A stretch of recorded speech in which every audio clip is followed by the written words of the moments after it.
Okay mga papi, done installation po tayo dito sa Honda ADB 160. Nag-avail po si sir ng ating 5,000 pesos na promo package. Ito po yung mga kinabit natin sa kanya. Senlo X1 Plus version 360 watts. So dito po natin kinabit sa ilalim. Bale si sir may dala po siyang LED bracket. So yan po yung ginamit natin. So dyan po nakalagay. Ang ilaw niyan, low beam, white, high beam, yellow. Ito po yung ginamit natin na switch, domino 3-way switch. Dito po sa side mirror nakakabit. Tapos naglagay po tayo ng stainless passing switch para sa kanyang passing light.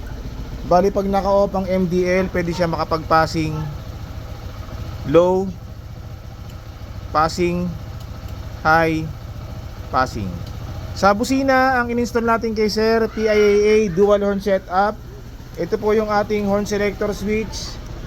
Gumamit tayo ng halo switch with bracket. Bali pag nakapatay yan, pag bumusina, stock horn tutunog.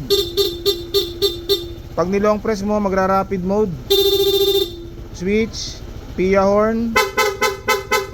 Long press, magra-rapid. Okay, so may kasama na po siyang rapid and combo lights. Rapid, low beam, rapid, high beam, rapid.